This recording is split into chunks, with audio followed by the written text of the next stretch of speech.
coming on, Frank, again. And Good. let's recap what over the past few weeks, we've been talking generally about the state of the blockchain and crypto communities. We've talked about your experience with your research in law and designing and replacement systems, replacement legal systems, working as Ucadia, your experience in those communities, and imparting your wisdom there, and also asking the question, what is possible? What capacity do we have? Where do we need to go? We've touched upon pirates.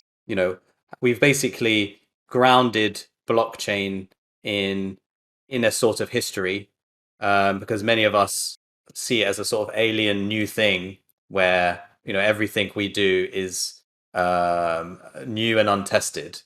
But when you look at when you history, there are corollaries and that we can look at in history and see where mistakes were made and see patterns that are occurring today, now in crypto sphere, especially given what's been going on right this time with the great volatility that's taking place. And we've associated that to pirates, and see there's a lot of pirate sort of activity taking place. And crypto is a sort of an unregulated sandbox, as you say, where experimentation can take place, but also it's a place for pirates. And the question is, how do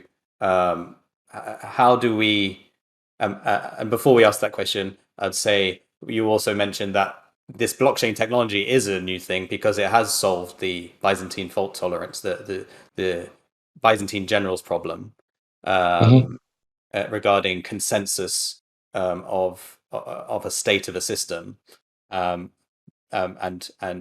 so what's happened is that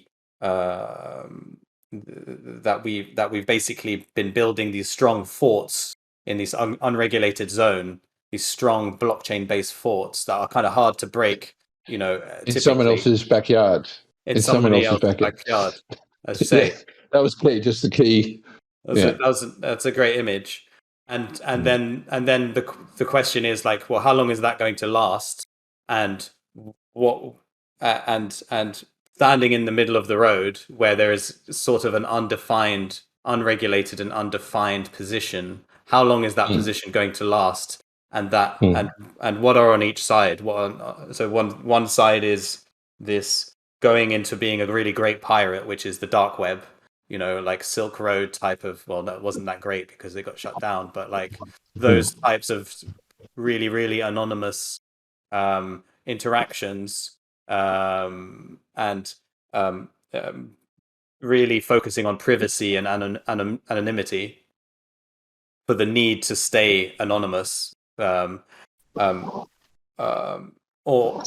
the other side, which is creating sovereign systems that have that are robust, and are hopefully self-regulating and not regulated by the older systems. That I think a lot of us want that. Probably there is space for the older systems to have regulation too, fine. And we see this kind of middle road of this gray area that we're in now, and we've been in for the past 10 years in crypto, which is this gray area. The sandbox. I think that's what I'm trying to say. Yeah. Well, I think, and I hope the context of the last few weeks have helped. I think what people don't need preaching. They certainly don't need people raising more voices in a time of change. Everyone on this call, I'm sure, knows the turmoil that's going on. So again, I think something that I really have loved in the conversations is not getting into this concept of getting hyper involved in the dynamics that are going on around the world, but to kind of stay focused on, really, if you took that line out of the second Matrix, and it's this idea that with Neo, when he finally gets to that room after all the dramas he's got to, and the architect says to him, you're not the first. Yeah? You're not the first.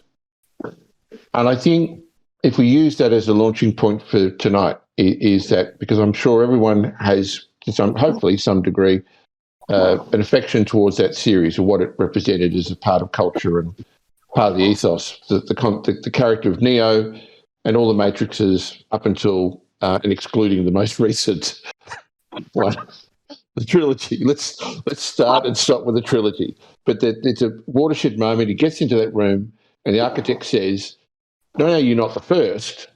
I think he said you were the sixth. And the point of that is, to put context, when I spoke about either being a pirate or being moral with your laws, it was saying that it's not about coming and being judgy to these things to people and saying, clean up your room, stop making a mess, let's move forward. Because I get it, it's been an exciting process. What an amazing period that blockchain's gone through over the last few years. People have made fortunes, people have changed their careers, all kinds of new things have arrived, and it's opened people's possibilities. And I get that, and I understand that. When you put it into the context that this is not the first time, again, it's a bit like the Neo character in the screens, the multiple screens, yelling back at you. You're wrong, crap, it's a lie. What are you talking about? What do you mean this is not the first time? So I introduced savings and loans as an example last week, the last call, to say, well, there's an example. There's a real example. The people that launched those savings and loans thought they were creating new wealth, new opportunity, very similar to the kind of idea of creating new blockchains, new ideas, new markets. And then as the country developed its learning, as the system got to its kind of peak and they absorbed that information, the sandbox closed and thousands upon thousands of these companies went broke and millions of people lost money. Yeah? So this is not the first. And I'm hoping, if you like gambling, there are more opportunities to gamble. This is not the end of gambling. Gambling's going to keep going. But I think, to be fair, I don't want to go back and have to go back through that choice again and assume that if you're on this call and if you are reading the material, that in some way you've already made a commitment from your own skill set that the only future is to build community that can agree to a set of rules, processes, and can then see those affected and managed in a decentralised ethos, which is at the core of blockchain. Yeah? I'm hoping that's the consensus. Yeah? Now, if that is the consensus, then what's happening at the moment, in one respect, is not all horrendous, because, in fact, we're at a moment where the essence of everything that you have learned and everything that people listening to this have learned and every skill that you've acquired and all the abilities to develop technology and build community can turn into something extraordinary. Because it's not just the on-chain world that's going through turmoil. If you've been watching the markets themselves are going through horrendous turmoil. And all that's playing at the underlying assets and value of companies, and that's going through turmoil. And property in high speculative markets is going through a massive upheaval. We're talking about global change. And so that really brings me to a couple of things I wanted to cover tonight. The first is, how do I help all of you in a practical way for people who want to absorb the experiences that I've developed over time in law, and how you can take that on board and see how pieces of that work for you, make your own informed decisions. I want to answer that clearly first on how a pathway potentially for that works, so people have got an eye to their mind. How's this evolving? There's going to be a Q&A each week. What about the material? How do we actually start doing something? So to that end, last week I gave you Title 1 of Positive Law, which is the first document that I've ever seen that gives you a baseline comparison between what is a civilized structure and what is an uncivilized structure. What are the 10 principles of law? And what are the 10, kind of funny to say, but the 10 principles of immoral, repugnant, uncivilized, and absurd systems? And I present that as the intro because if you don't know that there is, in fact, a baseline set that represents structure, sound structure, good coding, good practice, good design, compared to problems, broken systems, corruption, injustice, then you have no way to move forward. You're kind of picking through the pieces. That was last week. Yeah. So I'd just like to say that if the people that have just arrived, welcome. Zavan, Wes, hello, and Physics MS, nice to have you on. You got the video on as well. Welcome. How's it going? There's a channel that we have called Decoding Law, which if you scroll up from where we are on the Discord, you will find it. And then I've shared a link to the materials from last week, so I'll reshare it at the bottom of the feed there, and you will find an intro to positive law that Frank is talking about, and it's this is the material that needs to be that's worth looking over. Probably read it or listen to you, but something that needs to be done, that can be done after. So so Frank, so we've titled this video, this sort of discussion with a question: how do we achieve minimal viable sovereignty? Essentially, so that's kind of can anchor the discussion, and it brings relevance to having a robust system of laws, which introduces the concept of positive law, and so how do we? What's missing from blockchain communities? What makes them, what keeps them in the pirate world, and how can they be reformed, or how can they be reformed so that they can grow into these sovereign societies that we are potentially looking to? So some communities in blockchain are potentially looking to become. Like, we hear these terms, network states. We've coined a sort of term, network publics, and so there's a lot of talk about this, where DAOs are, new sorts of, these meta DAOs are new sorts of, digital nations, and lots of flowery talk regarding that. This is something that people are interested in, but what does it really take to create this minimal viable sovereignty and minimal viable autonomy in these types of communities, these new blockchain based communities that we're creating?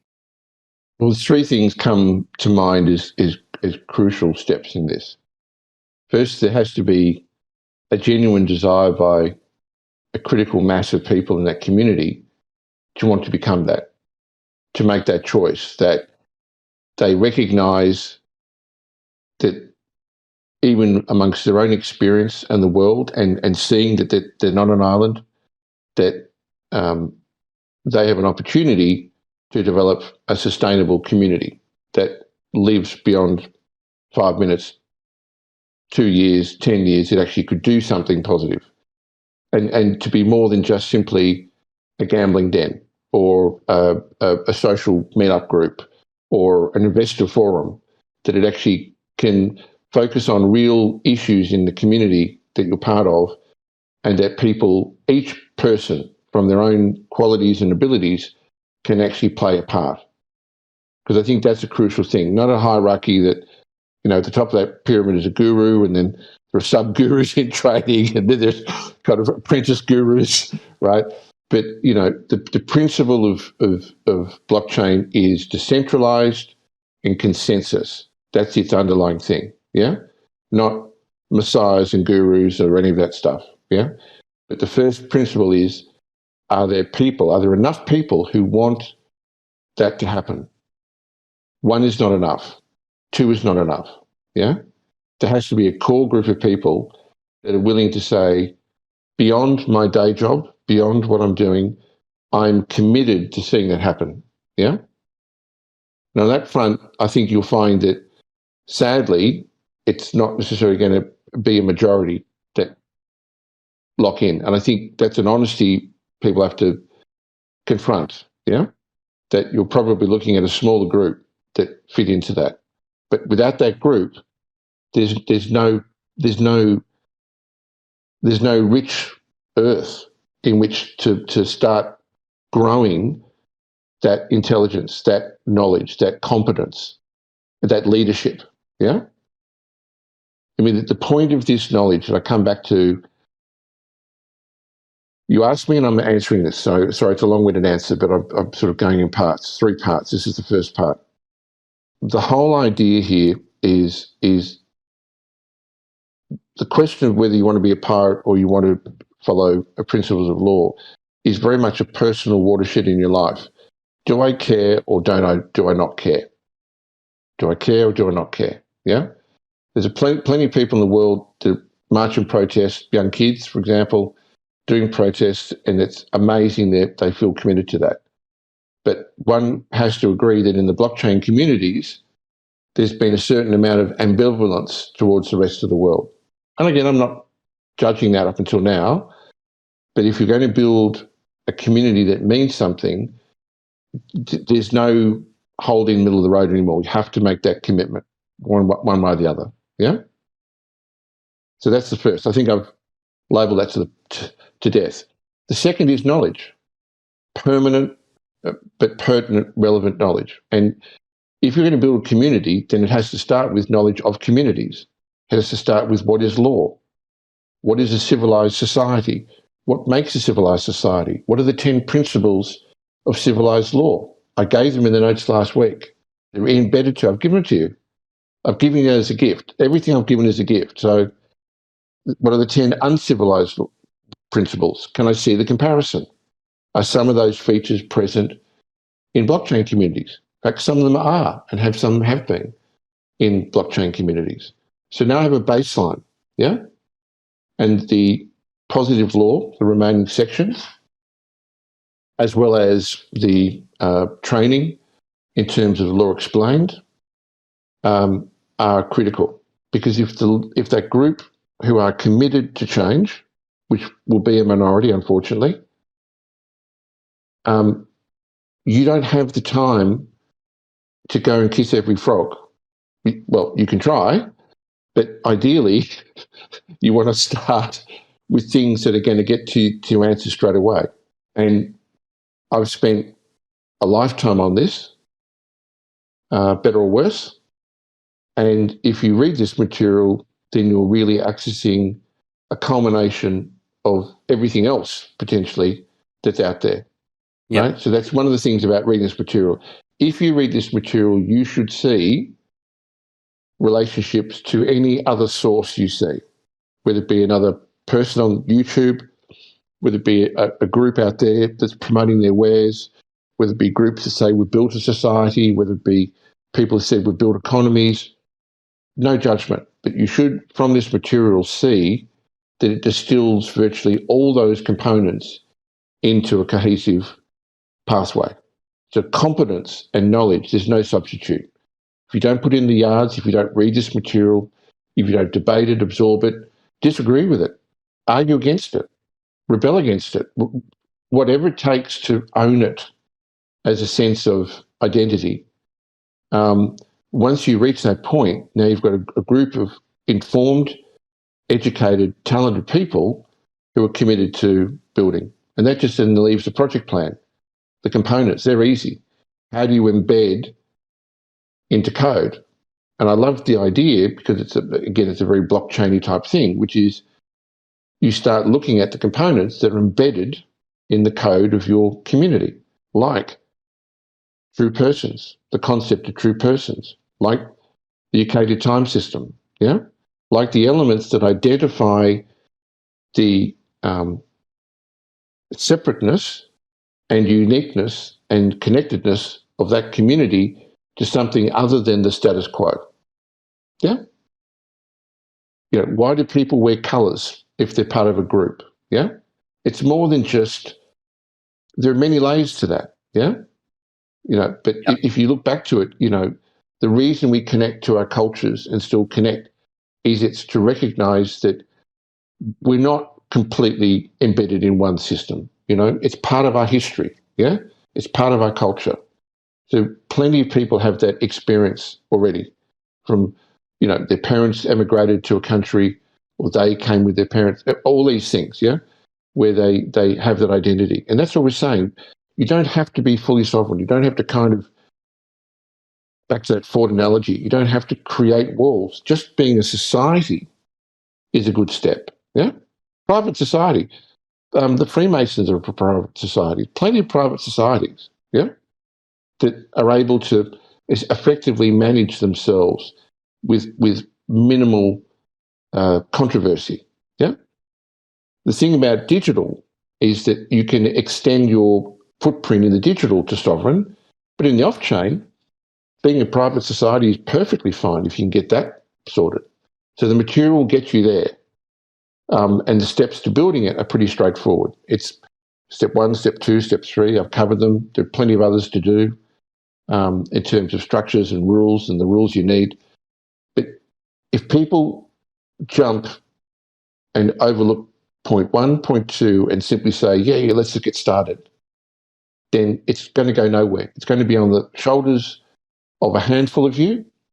The rest are going to be passengers, and there's going to be no buy-in, and there's going to be no foundation. And without any foundation, this stuff just goes over the top of people, and it won't stick. It was a long answer, but it was a pretty big answer, big question you asked me. Yeah. No. Yeah, thanks. So to sort of reflect on that a little bit, as you say, like the of what's of primary importance is competence, having a competence of what we're doing. I'm looking at the introduction to positive law that you've shared. I can reshare the link here in the channel, which is Decoding Law channel, which if you scroll up, it's there. And if I read, before I read one of the definitions, one of the principles, there's this idea in crypto that code is law, and that's mentioned. Like there is code. The code baked into the system is a sort of enforceable set of rules that are automated. And so when I read the actual, when I read actual law and maxims of law, codes of law, whether it's from Ucadia, whether it's from United States Constitution, whether it's from the Vatican, they are also, I see them also as a code base for societies. And so, when I read your the principle that you've laid out here, which is the uncivilized, immoral, and absurd principles. So this is this is in opposition to civilized principles, which I should probably read first. But let me read the uncivilized principles of law, number 145. Uncivilized principles of law are foundational concepts essential to identification of morally repugnant, illogical, absurd, and corrupt practices that imprison and oppress societies of people. And so that's the introduction to the article, to the articles related to uncivilized, immoral, and absurd principles that basically can never be laws by definition. So can you give an example of uncivilized principles of law that are perhaps used in the current systems in our, in countries, perhaps in statutes, that or things like that are shown to be laws, but according to this principle, don't pass that test, and they will never. One. Okay. Yeah. So I'll go to one that was been on my mind today, and I kind of chatted to you about, and it's this. Bank of England issued a document 4 or 5 years ago. It was about what is money, how is money created, and a lot of people got it. Hopefully, people read it, or if they didn't read it, they heard about it.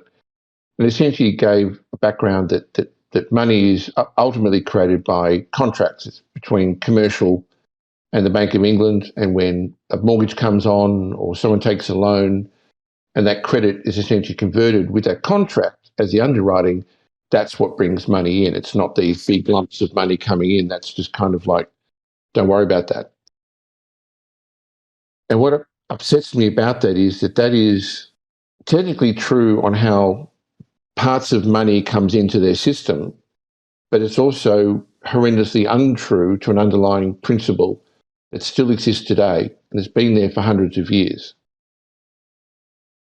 A country has every right in allocating resources to educate, to protect the health of, the security of, and the welfare of people, to underwrite those expenses with some type of asset management, some asset planning. There's nothing unethical about that. Yeah?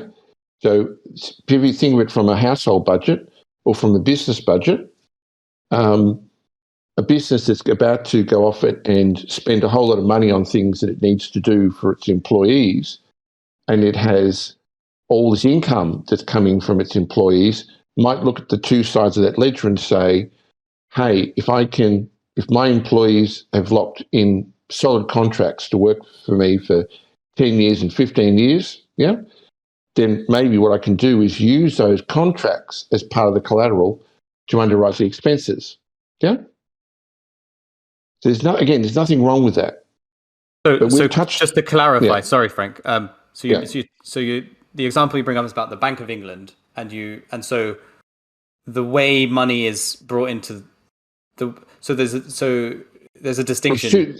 There's two distinctions. There's how money comes onto the chessboard and how money is created. So how is money created again? Just to recap on that. That's the key. How is money created? Because they say it's irrelevant. It's only when it's on the chessboard. Why talk about where it comes from? It's just when it's on the chessboard that matters. And that's actually not true. How the tokens are originally minted goes to the heart of their pie chart. Yeah? Their distribution plan, right? Doesn't it? Really? How they come onto the board, that's a rule. But we want to know who minted those tokens and what's the underlying asset right? And they don't want to talk about that. Don't look here, look over there. And I bring that because to me, everything that's happening, we're at a watershed where potentially an alternative can be presented, yeah, that ends this by bringing it out into the open. Finally, after hundreds of years. So the positive and then the negative. The positive is a country has every right to create an asset based on its citizens and the social contract that its citizens are willing to agree to by being a citizen. But every country has a right then to create some underlying asset saying, if I educate my people and if they have the right housing and the right job opportunities and the right healthcare system and everything, that's not going to a narrow group of people. I'm not talking about socialism. This is not socialism. This is simply budgeting properly, yeah? Then I can create annuities. I can create things that essentially I have determined the value of an educated population. But that should be public. No one should see it hidden. It's not hidden trusts, not hidden estates. It's actually an upfront register. Could be blockchain. What are we talking about? We're talking about NFTs. We're talking about that type of thing. Everyone can see it. Yeah? And that is more than enough to underwrite all the tokens we could ever need to manage the whole system. More than enough, right? Now, there are ways to execute that. But I'm just planting the seed on this call for people to see where blockchain communities could head if they worked on this together, and not to look at the bin fires around you as the end of the world, but the fact that this has never changed. And let's talk about the negative. They will lie to you. I wish they didn't, but they'll lie to you. They'll joke. They'll call it a conspiracy. But the underlying asset, I spoke of the positive, is that they actually already do this. What I described, they actually already do. They already create annuities against you. They already hypothecate how much they need to spend on you through your life. They already work out how much they think you're worth. They do all that already. The difference is they don't tell you. They never will tell you. They'll pretend it doesn't exist. They'll pretend that anyone that says this is not real. It's all conspiracy. And at the end of the day, the contracts that they're creating, because they hide it, because they base it around the purchase of your life, is a slave contract. Negative. So there's two examples. A positive, bring it into light, be open about it. We all talk about sweat equity. All of you have, I'm sure, have done your work in understanding money and what makes money work. No one's getting upset about that.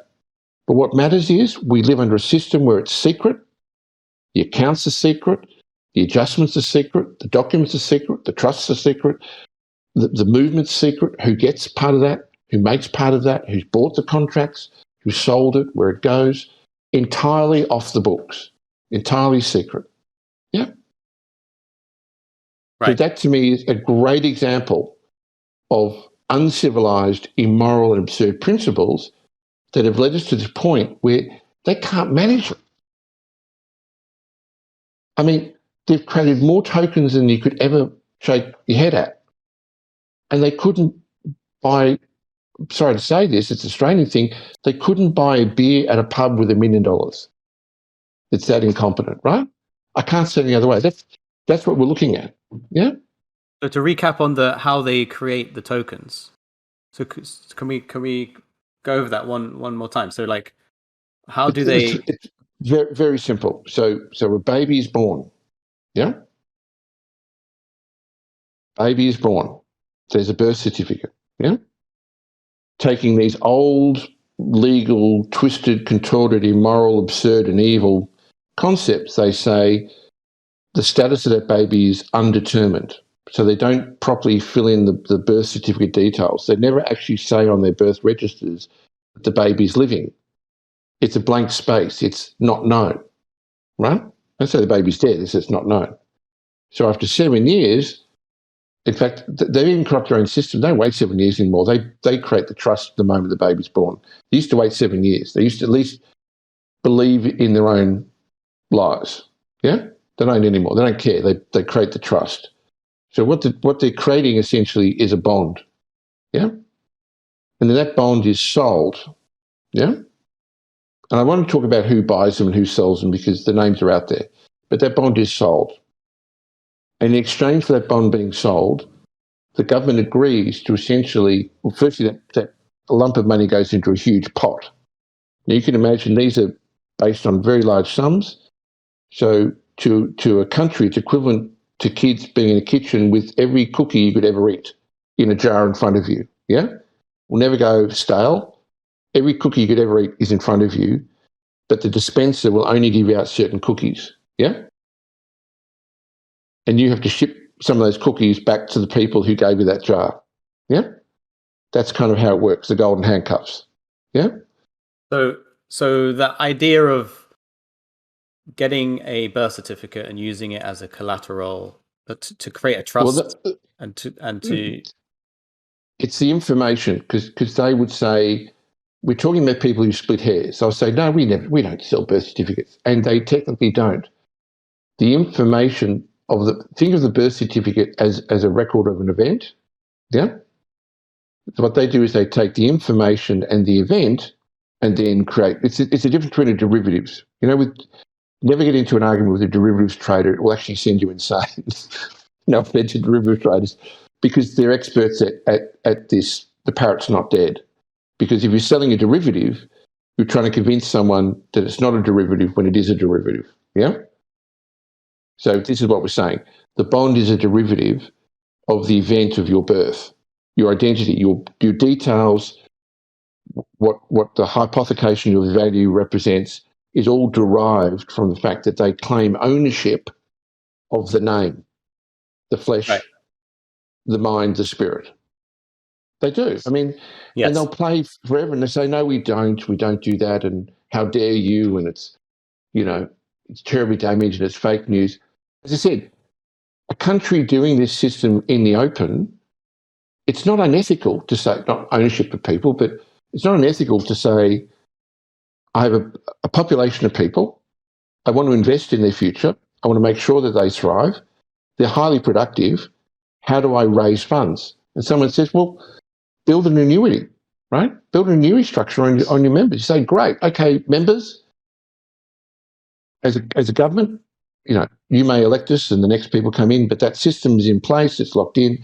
It makes sure underwrites our currency. Yeah? It underwrites the value of our currency. Everyone go, okay, we understand that, that's good. That's not it. It's all secret.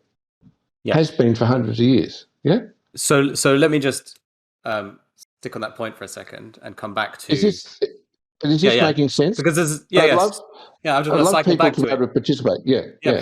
please participate if you can make a comment in the Decoding look, I Law think that channel. makes sense. Sorry, what was that?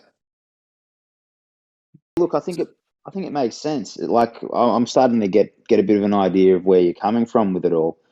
I think weren't the records public in the US, Yeah, and they got rid of them? yeah. Look, there are pieces. If you actually used to be able to look up in the first 10 to 15 years of the internet, you could actually go find your own bond and see how much you're worth as a slave. You actually used to be able to find it and who bought it. Yeah, that's and what I then heard. Yeah. I've actually seen screenshots. I know people who actually did it. I've spoken to them. I've seen it. So it's real. It's not a myth. It's actually real. But they just made it private. So it's a system sitting between the public and the private, and they don't hide it. Let me make a comment. Let me make a comment, Frank, as well. I had something to say on that because you obviously have experience, not just talking about how the system is designed. You actually have experience in the practicalities of interacting with their system and sort of test cases, how to communicate with the Office of Vital Statistics that manage these birth certificates, and obviously dealing in courts, various people going to courts and interacting with the system in that way, right? So you have a lot of sort of crowdsourced knowledge on understanding their design and applying your understanding of trusts in a way that increases the strength of the position of the person interacting with the system. So because you mentioned about birth certificates, how they are the beginning document for the child being born into this reality, being born into the world. There is a document that's created, and that document is a sort of an incorporation between your parents and the state, as I understand it. And that document is the sort of founding document for a trust that is created in your name. And that trust is used, as you say, as a sort of a derivative or a bond, or derivatives value is derived from that document, essentially. So that document isn't necessarily, it may be, as you say, like, sold, but at the end of the day, it can also be like, for example, in Kabocha, we're experimenting this idea of cab seeds, and Vitalik mentions it. It's like, soul bound tokens, which are NFTs that can't be transferred, right? So, or another example is the IMF, using the way the IMF is designed, with its special drawing rights, giving value to people, giving value to a basket of currencies. I think it's 5 different currencies: the USD, Great GBP, Yen, Chinese renminbi, and the Euro, I believe. And the special drawing rights are weighted across those different basket of currencies, given different different variables to do with the strength of each of those currencies. But those special drawing rights, they're not things that can be traded necessarily. They're something that can be used to derive to, you can borrow money. You can borrow money from that, right? So is the birth certificate? So I have some questions here, basically, but let me come back to just first thing, birth certificate is not traded. I want to be clear. It's not traded. It's think of it as an asset. Think of it as in fact, think of it in its true intention. It is a record of an event that sparks a whole lot of derivatives in their system, and it's really important not to fall into the trap of assuming that this is some simple linear pathway where something kind of goes through and bits at it. We're talking about a flurry of activities that occur. For example, a corporation is created. Yeah. So if you look at your name on any of their documents, it's in all caps. And people talk about this. An all cap name is a company, right? And they go, yeah, it's not, and it's da-da-da, and people go off on a tangent. It's a corporation, yeah? You can go to the High Court and you can actually dissolve your corporation in England. You can do that, right? You can dissolve a corporation, sell its debts, and start another one, yeah? So the question... You've actually got documents for it, right? So my question there is the idea of getting a birth certificate, establishing a trust, which is or a corporation, a trust company in your name, is not necessarily a negative thing. It's just the way they use it, and how we the trust, our relationship to that trust puts us in quite a weak position, right? So how can we? And I know I know that you've been working on over many years on establishing different trusts that put us in a higher position of standing, of legal standing, where we are, and that takes some understanding of some competence of what trusts are, and the kind of the triangle of the beneficiary, the administrator, executor, and trustee, and how they interact, and what their relationship is to each other, and then how trusts are administered in courts and things like that. So the idea that birth certificates are incorporating individuals is not necessarily a negative thing. It's just how it's... No, you said it's not birth certificates are not incorporated. Okay, I can't. Okay.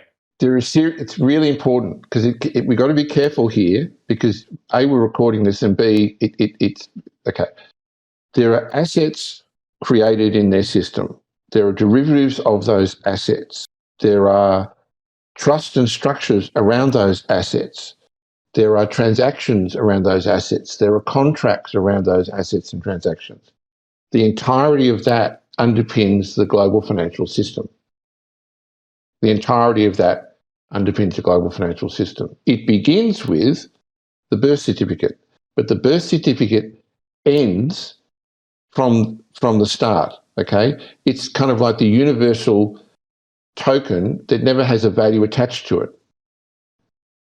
Never has attached to it. So you're given a copy of it, part of their offset. But when we talk about the trust that's created and the trust company that's created, all of these are derivatives of. It's really important. Sorry, Ramsey, it's really important to distinguish that it's a derivative of that underlying. And again, the point of it is that a country having to set up its what does a country have? What's its most valuable asset? What's the most valuable asset to people? If you look at the Ukraine war, you'd have to say Ukrainians, no question, right? No question. So, a country's most valuable asset is its people, and our ability to create, an ability to do things. There's nothing immoral about this system. In theory, it's pieces. There's nothing immoral about creating a birth certificate. There's nothing immoral about creating an annuity. There's nothing immoral even about treating people as businesses. We do it ourselves. We want to be a business. Yeah. The problem is, at every step of the way, they've kept it secret. They've obfuscated. They've added layers to it. People are making fees off it. People are corrupting it. And when it comes to the whole system, it's not working. Sure. At the end of the day, it's not working, and it's evil. It's evil at the level of ignorance. Yeah. Okay. We got a question, by the way, Frank. Go for it. Sorry, sorry, guys, if I sound a bit passionate about it, but it is. No, please unleash. You're welcome to unleash. Yes. So physics MS, you've unmuted yourself. Is how you feel? Yeah, I was just gonna say it's good to see Frank here. I've listened to all of the Ucadia talks that I can find on the archive. I found Ucadia in about 2017. But one thing, just to add to what you're saying, from what I've heard in previous talks I've listened to, I mean, one of the biggest, like the birth certificate is like an equity title in some sense, and also, but a lot of the value is justified on your future time that they generate from that, right? You're selling, like they have the ability to force you into a role, so your future time is part of the valuation that goes into that. I just wanted to since we're talking about this, just to maybe we could. But yeah. So the birth certificate has multiple functions, and I wrote way back in 2005 all the statutes and laws that go into that. So if you go on the internet and look for birth certificate / settlement certificate, wherever you find any references to statutes or any of that, guarantee you it's Ucadia material that someone's taken and copied out there, which is fine, okay? But it does give you a good summary of the elements that a birth certificate and a settlement certificate. The best way to describe it is there are multiple elements based on the historical development of this system that are still attributes attached to the birth certificate. So again, when I talk about it being the idea of it not being wrong, let me go back to the negative ledger again. A system that was based on essentially managing the poor, managing the people who had been disenfranchised of property, their children, their life, their future, and if they could, their soul. Yeah? There's nothing good about that system.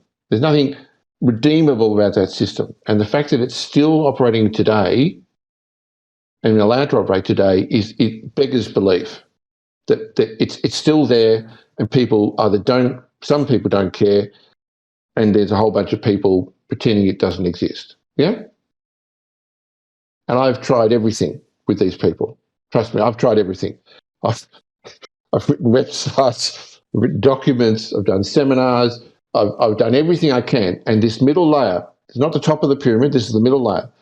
People who are in law, in banking and finance, in funding of war, making military equipment, big multinationals.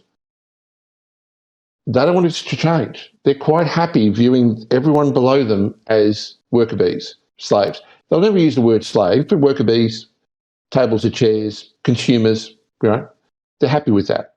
And they don't want that to change. And they don't even really care the fact that this history is there. The problem is, whether you like it or not, if you use things that are cursed, chances are that curse rubs off at some point. Might be greed, might be lack of empathy, might be conflict, might be cancer, might be family, might be nightmares, might be violence, might be dystopia. But if you embed yourself and still live in a system that is essentially drowning in curses, I mean... So, Frank, what do you reckon the solution to this is? Well, bring it out into the open. Show the alternative. Don't say to a country, "Oh, you can't hypothecate the value of your citizens," because it's actually one of the smartest way to underwrite a currency. You say there's nothing wrong with that, but actually take people in the blockchain communities and actually build a viable alternative based on a legal structure that maybe spend a bit of time being ready and actually put the placeholders there for that, right?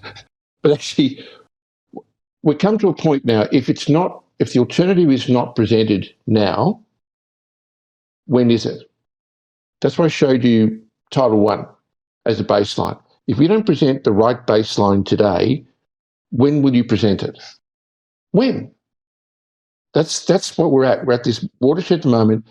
And rather than viewing everything that's happened in the value of blockchains, the value of cryptocurrencies as, it's the apocalypse, view it at a moment where everything that you've been part of comes down to this decision. This is the moment, and I say, sorry, I'm not being facetious about Neo, but it is this moment, yeah? Everyone is a battery to them in this system. They put it in a frigging film to show you. Why does it still feel that it's connecting us in some way? Because a lot of it's true, right? The concept is true. Either you step up to the plate or you don't. And for some people, all they want is a really nice bowl of red and a fresh piece of steak and plug me back in the matrix. So all the bin fires, some people's view is just plug me back in the crypto matrix and start it up again and I'm happy, right? But a lot of you, a lot of people, surely this is a moment to reflect and think about where we want to go. And so the alternative is present the alternative, implement the alternative. Don't be frightened about it. You don't need their permission. Just work with each other, work with this knowledge, collaborate when you can. I'm here to support. Make it happen. It's that simple. Yeah. Nice one, Frank. Yeah, I mean, this is one of the reasons why we are setting up these discussions and trying to make them a weekly thing, so that we can develop these discussions, develop these ideas and concepts, so that we can look to design better systems. We're already experimenting designing better these types of better systems, and we find out that we're actually creating an interim period of worse systems in a way, because we have the Wall Street sort of mentality, and applied to blockchains with a sort of Las Vegas mindset, but without any form of regulation whatsoever. So it's sort of becoming worse. But let me just come back to what you were saying there, Frank, because you're talking about some key themes over this chat here. But before you start, I just want to ask: Did I answer you? I deferred to the historical material on birth certificates. Did I answer the question that was raised? I just want to make sure. Was it clear? Okay, good. Yeah, far away, Ramsey. Thank you. Yeah. So the key themes you mentioned. We're talking about birth certificates. Before that, you were talking about secrecy and the idea of the things are done in private. Sort of the state function, the underbelly or the underlying state functions are done privately and secretly, where to the point where you're talking about how the system is designed, but it's almost a taboo to talk about how the system is designed because it's meant to be a hush-hush kind of situation. But it's clear, you have a clear understanding. You talk about curses, and this is a sort of a new thing here, and you're talking about souls. So like birth certificate. So they value souls. They value, having ownership and control over your soul. Whether you believe in souls or not, that's a different topic. I mean, I see the history of reductionism in science has gotten rid of spirit. It's gotten rid of soul to the point where it's only discussing the mind. The physical. It's mind now. It used 100 years ago. There was a lot more value placed on soul. Yeah. Even 80 years ago. Now it's just mind. It's just mind, just body. Mind and no, the mind. Just program the mind. The body will follow. So they don't care about that now. It's just purely mind. Okay. Flood the mind. Control the mind. Body will follow. That's how they think. Yeah. Mind control. Govern. Okay. So. Hey, Frank. Or Ramsey, so just finish my question. Hi Wes. And Oh, it's so can you talk about, like, in law, you mentioned curses. So can we anchor that, kind of define that a bit better, like in terms of how they use curses, how the current legal systems, how curses are used, what and spells, I guess, that come into that too. So spells well, and all that we magic all stuff. we're all speaking English, but good English is learning how to spell, isn't it? I mean, anyone find that or when you're actually forming really well-formed English, you're spelling. Yeah? No one sees it as a coincidence. Anyway. So words have power. So words have power, basically, of Oh, course, language. the Hyksos king said that. Words have power. All words have power. Always words have had power. Every culture has said that words have power. English language has some of the most extraordinary power words in there. Yeah? They're constantly changing them, flipping them up, changing whether they will give you a public definition, but we'll retain the private definition. We'll take the private definition off the board. It's this game that is constantly played, but curses. It's an odd subject, but essentially it comes down to, if you control the world, you've created a model. Essentially, you've created you've minted a set of tokens and you've created a set of rules, and you've designed a distro. Is that the right way to say distro? Distribution? Yeah. That's the Australian way of saying it. Yeah, the distro. Okay, well, just distro. That's right. In your favour. So you have most of the tokens, and then the people that are doing all the verifying, all doing the hard work, have none of them on this distribution, right? So you've created that system. You created hundreds of years ago, and you as a set of families have essentially guaranteed yourself in that position. Yeah. Now, the only way you're going to be knocked off that position is if enough of the people down the lower levels that you can't buy them all out. Yeah. Because you buy out the smart ones, you give them a job, put them to work for you, raise them through. And 99% of the time, even if they learn about the matrix, they're happy just to eat the steak and drink the wine, right? Love it. That's what they do. Yeah. The occasion you get a rebellious one, even amongst your ranks, you just kind of farm them off so they've got a mental illness. If they have a problem, you get rid of them.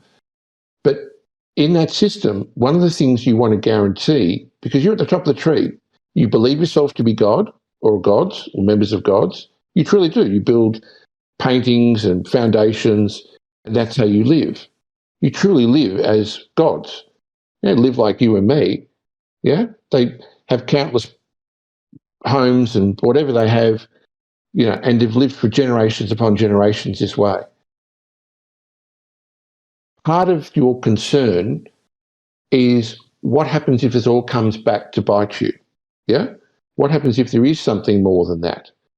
What are some of the fail-safes you can build in the system?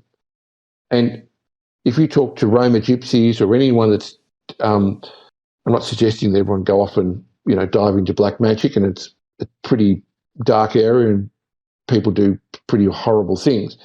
But the essence of it is this idea that if you get people to do bad things, if you're able to essentially harness that energy, and you've created a force field that essentially protects you as long as those things are in place. Yeah? And there's a lot of cultures that have that idea. Yeah? I'm not saying I agree with it. Some cultures have a lot of evidence to show that it has real effect. So what happens if your monetary system, based on a system of slavery and evil, is a bit like Soylent Green? Do you remember anyone seeing that film, or the film Tom Hanks from Ayn Rand, Atlas Unveiled, I think, and Atlas Unleashed or something, where one of the ages of life is that people were eating other people. It was a Soylent Green type concept. Yeah. So what if we're the asset, we're the land, we're the cattle, we're the chattel in their system. They refuse to open it up. It's all secret. But the flip in the thing is, that we're eating ourselves, because the things that we want, the things that we worship as a god, are the very things that are killing our spirit, are killing us. And the problem is, it's killing us as a species. Yeah? What if that is the essence? And that's what I mean by it, is that what is it? The poisoned apple, the poisoned well. Yeah, these analogies that we see time and time and time again in the idea is that nothing can be born from the poison of that, is in essence what we're saying when we draw from that system their tokens and worship them and want them. Why is it that they don't hold them? Why is it that the wealthiest of them actually never carry a piece of money on them? Did you know that? They don't carry money. Yeah? And in fact, they don't actually own it. It's not in their name, ever. Yeah. So Frank, it's quite clear in Western economies that the GDP, the main component of GDP is consumerism, and it can be upward of 70%. And it's known in the marketing and the industries that consumerism, in order to expand consumerism, it needs to feed into people essentially need to have insecurities, and their insecurities are used to sell more stuff. So people need to have unprocessed trauma. That's great. That's a great way of creating demand.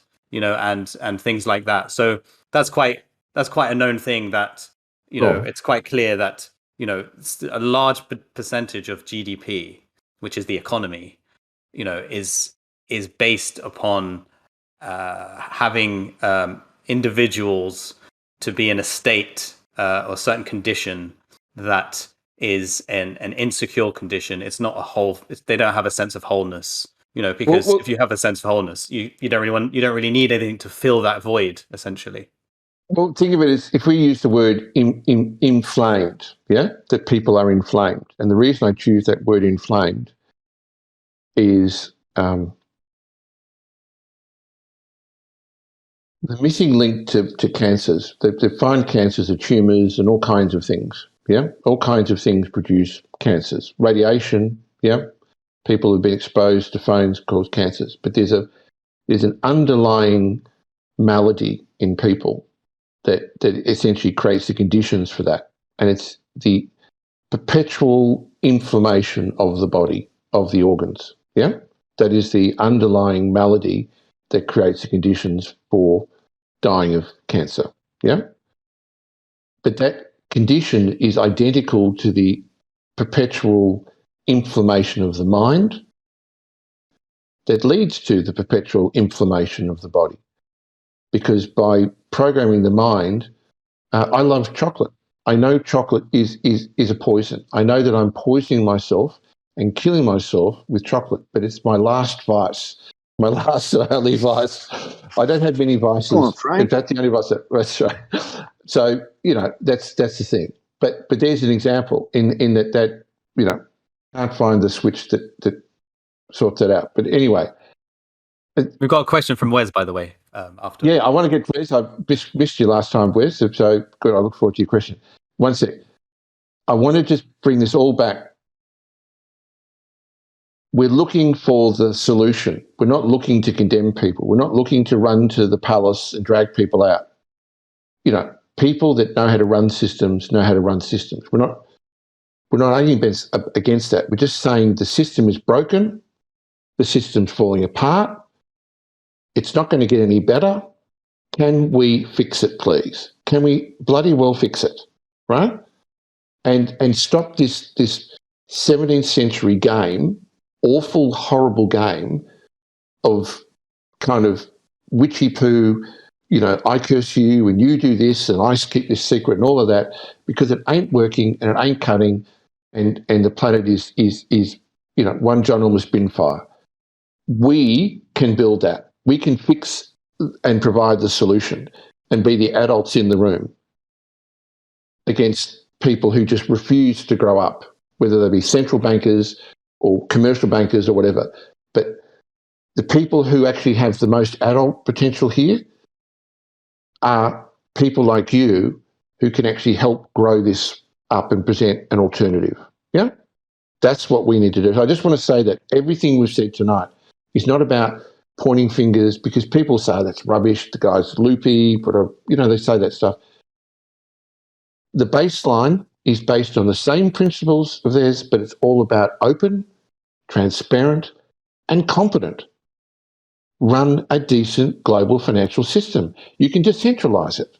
You can fix it. It can run properly. Yeah? Everyone can do well. People can go off, if they want to have millions of tokens, have millions of tokens. It's not socialism. It's just basic competence that we're missing. So anyway, sorry, Wes, I'm going off again. What's your question? What's No, the question? it's perfectly fine. Well, morning, Yeah. everyone.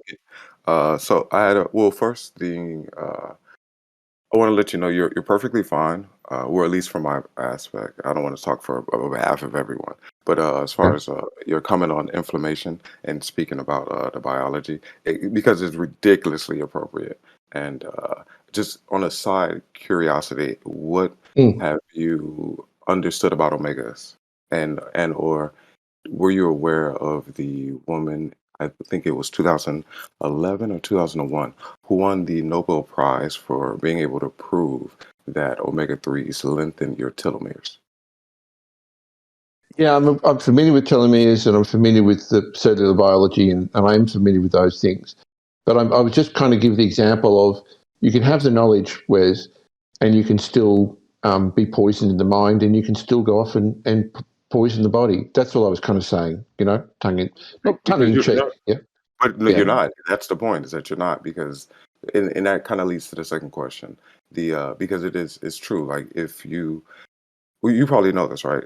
Even the medical, I guess, society has Mm. deemed majority of all, even ADHD, a lot of the conditions of the mind on the anti-inflammatory spectrum.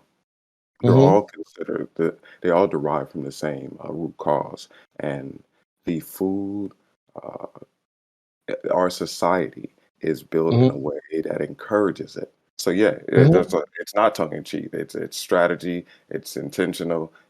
Yeah. Deliberate. It's yes. Going back to the point of Ramsey, it provides us better condition to participate in the system. So, which goes to the question I have for you.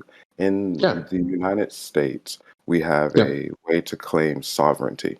So you can completely remove yourself, give up your social, but there's a lot of, because of course how the rest of the system is geared, it puts you outside. So then, of course, Mm-hmm. the way I looked at it, it was a thing where once you gain enough money, I guess you could like buy yourself out.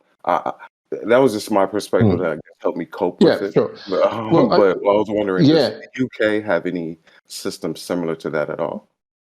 Well, again, my response, and thank you for raising it. My answer is this. When I first started, 2000 or 1999 was the launch of Ucadia, and then really starting to share the research knowledge, which was the statutes and estates and trusts and all the elements that related to personal sovereignty and deed polls and voluntarium testamentum. It really kicked in by about probably 2008. So from 2004 to 2008, it really was all out there. That spawned these movements of people then taking that knowledge and thankfully never mentioning me. Otherwise, I would have been hassled.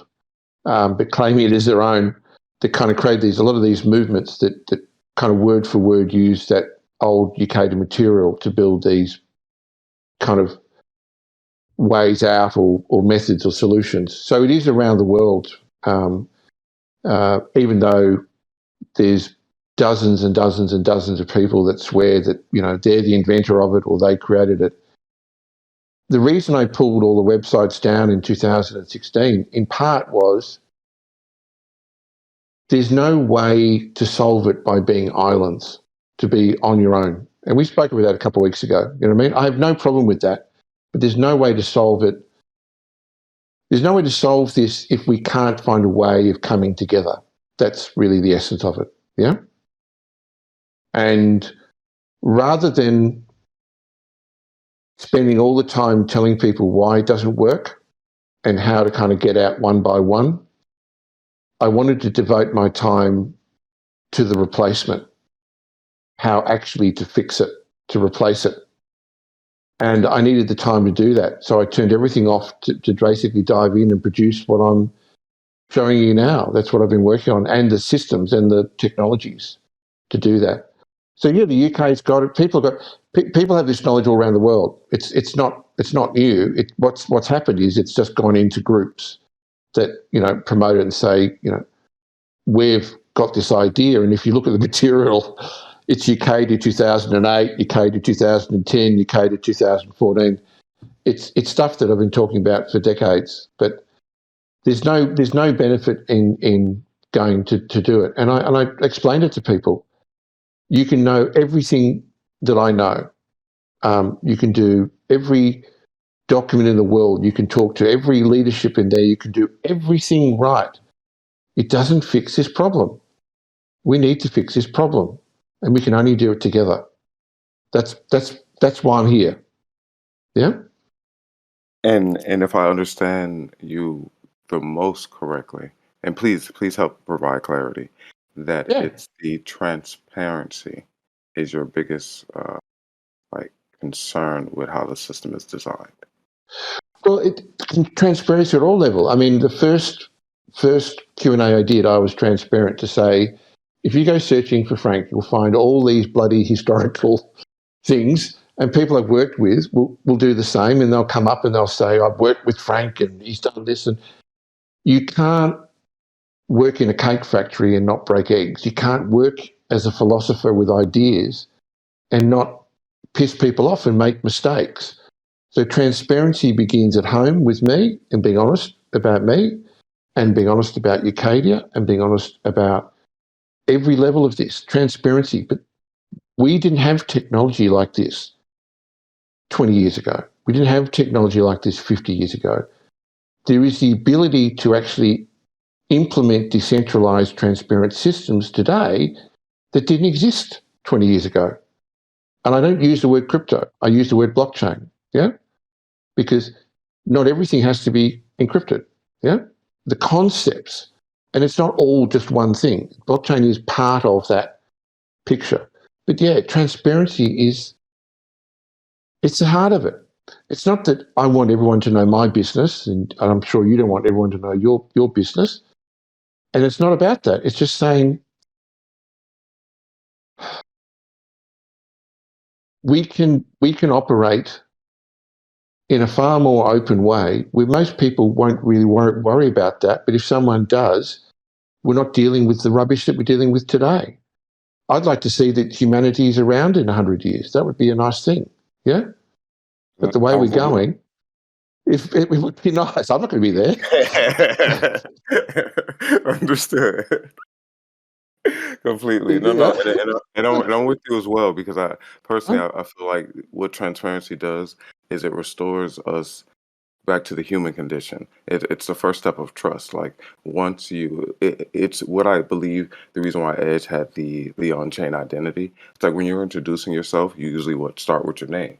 Like that's literally your first step about, and then the rest of how open you are usually tells another person, okay, this is okay. I can, again, I don't want to just be so deliberate and say trust again, but you know what I mean? It's like it restores a bond. It allows you to create a bond. And then, so I'm with you. Good. Oh, great to hear from you. Good. So Frank, part of Wes's question at the beginning was to do with the idea that in the United States, people can completely check out of their United States citizenship, and I can imagine this idea of sovereign citizen concept, perhaps a conflated concept that may lead to issues. shows up there, and it then leads to the idea of like getting competence and then putting that into practice, and perhaps Sure. half-assed competence may lead to more issues. But these these kinds of communities that aim to like kind of completely detach themselves from their citizenship are similar kinds of communities, but going about it in a different way to blockchain communities, I'd say, right?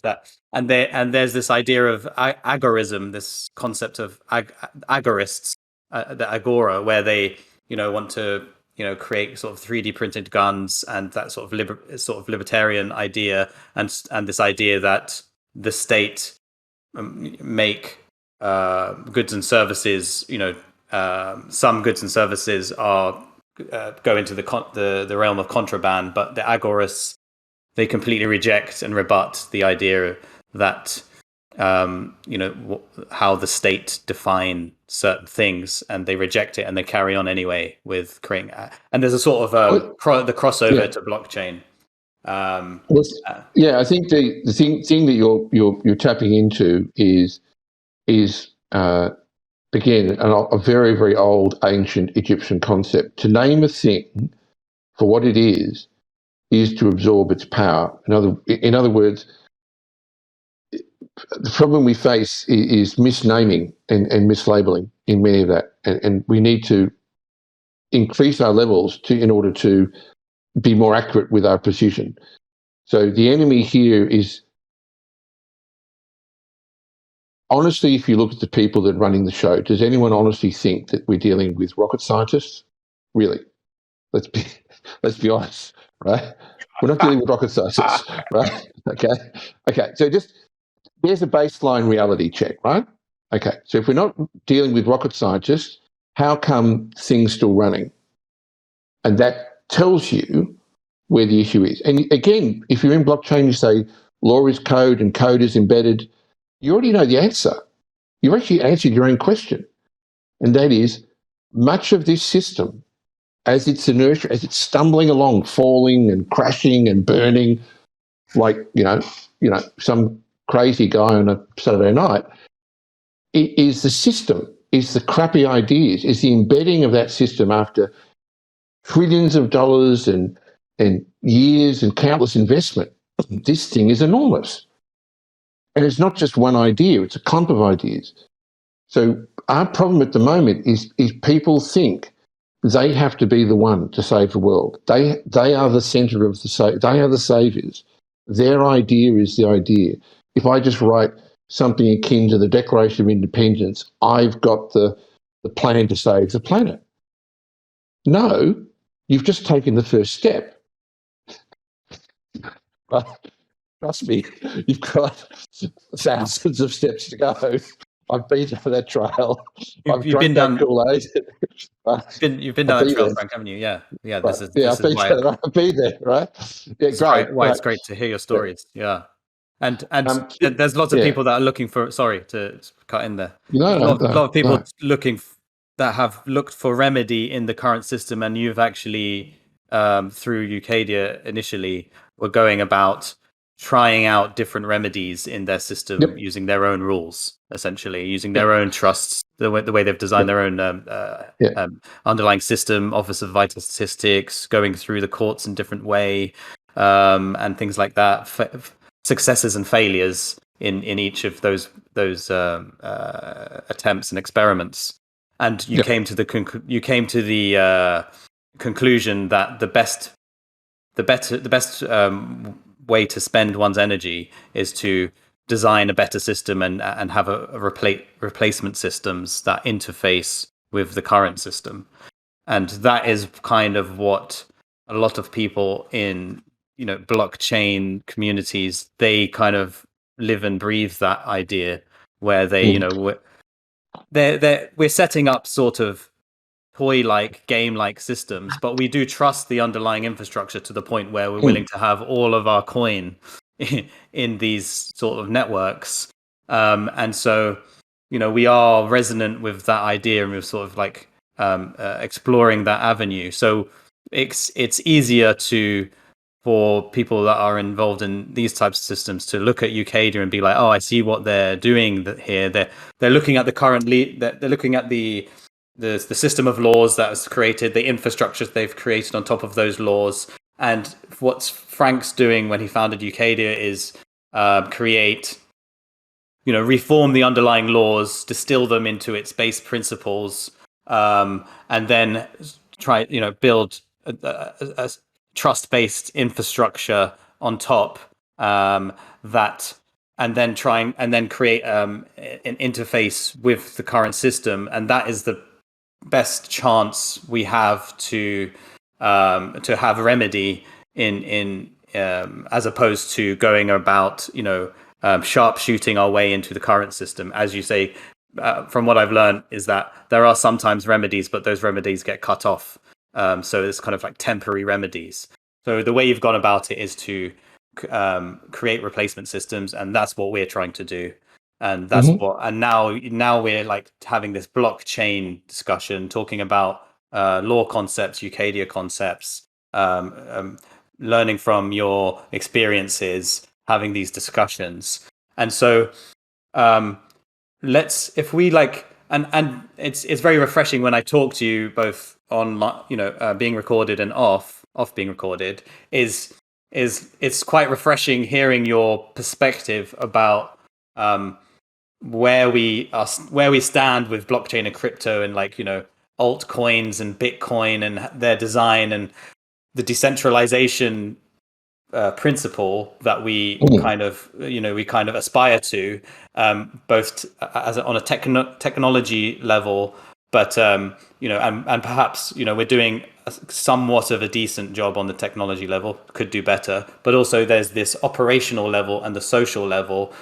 And in the social level, there is not a clear decentralization principle. There's not clear decentralization principles, and this is where the idea of positive law and these kind of frameworks come in, where, as you say from the first talk we had a couple of weeks ago, that decentralization on that social level is the flow of rights and power across the entire network or entire community, like blood through a body.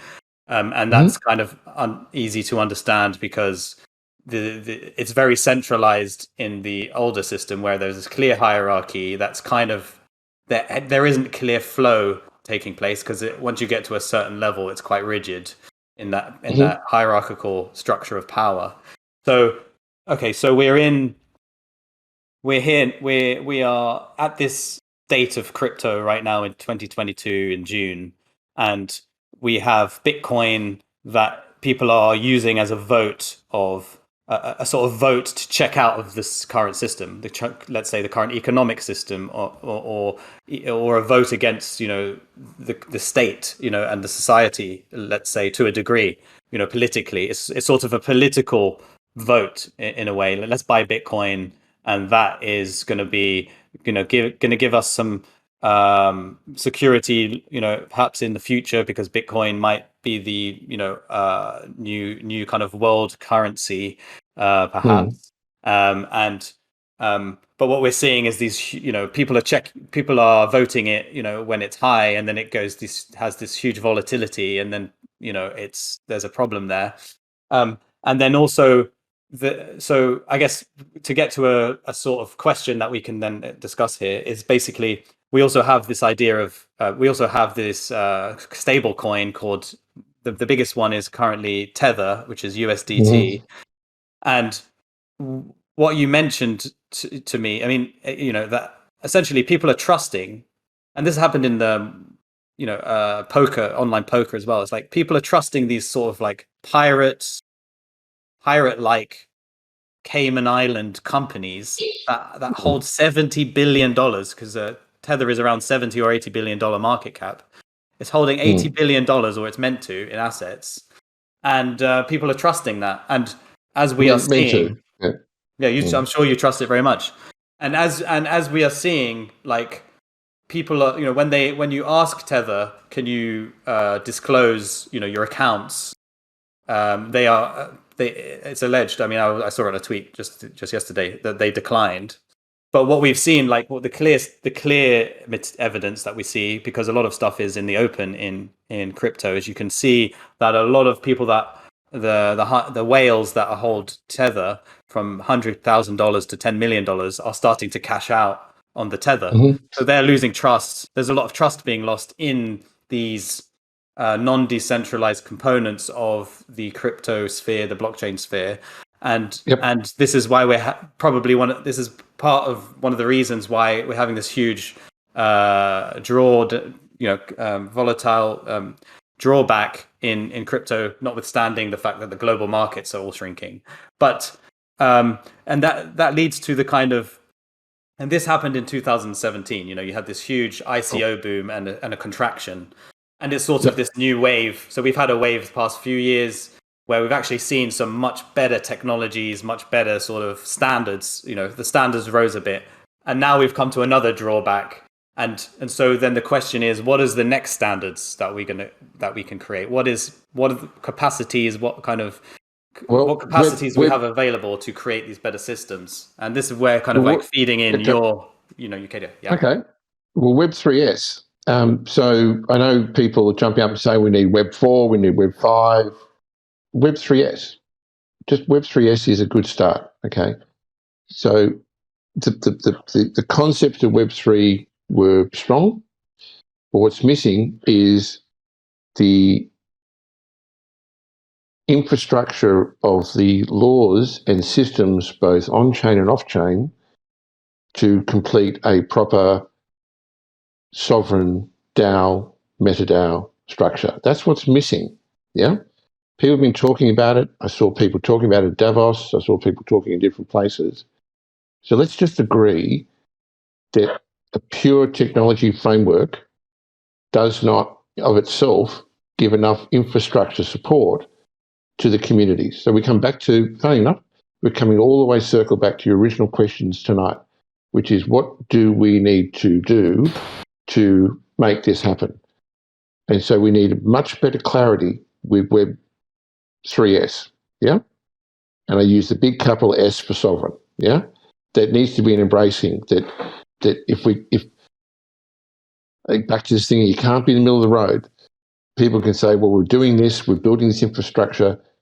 The laws are part of the code. The code is part of the infrastructure. The communities need the laws. They need the rules. They need it delivered in a way that can be decentralized, and it needs to be part of the overall framework. So I think, again, this group and people connected to this group have the potential to work on that and to build it into projects. I've got specific ways ideas, and I haven't gone off and said this, but there are ways that can be built into practical project. Yeah. And we've spoken about that. So there's an opportunity there. Stablecoin is another thing. But let's talk about what we addressed before. There's a huge opportunity within the group to develop real alternatives that talk about something that's beyond this pirate-based, trust me, I'm a pirate type way of, running stable coins, whether it be Tether or ones that have gone.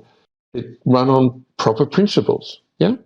And where it's not just one stability, just with off-chain US cash assets, fiat assets, but also digital assets. So you're providing the right mechanism so it actually works properly.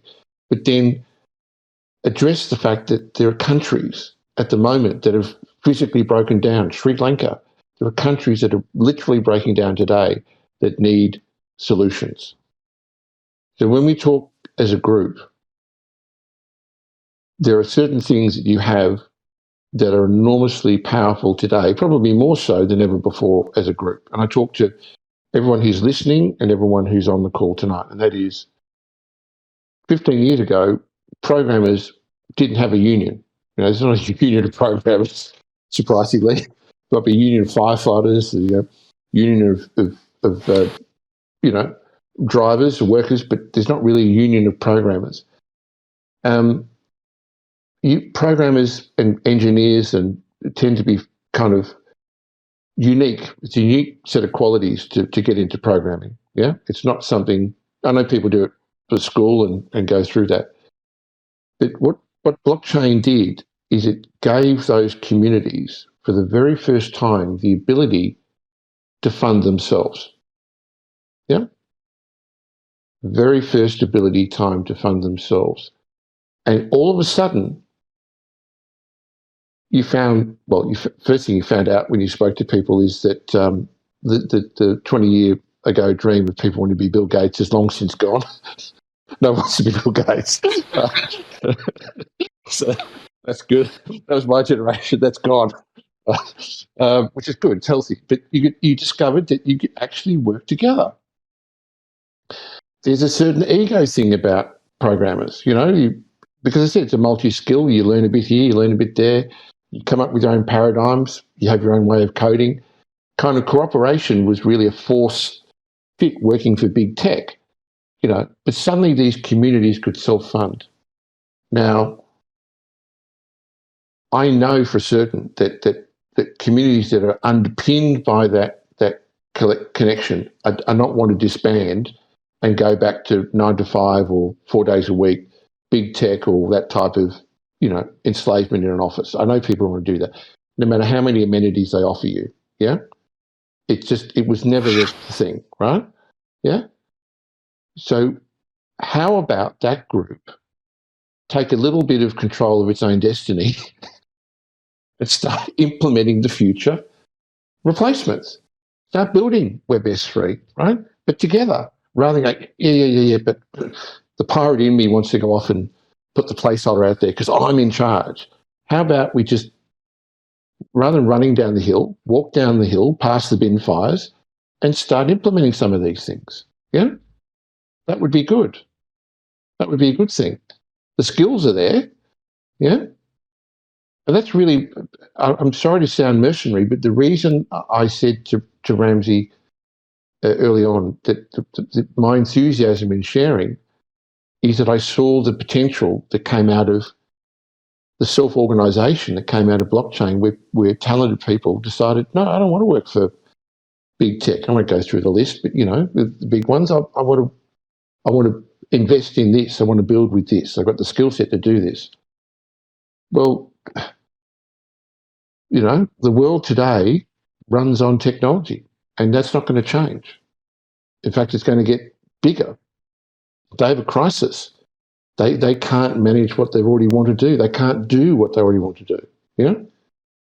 So we're talking about a group of people that, for the first time in the progression of computing and logic and computing, that has the capacity and the skill set and the experience, thanks to this iteration of blockchain, to take ownership of your own destiny. And I want to help you however I can. And if it's educating you on the elements of sovereignty, great.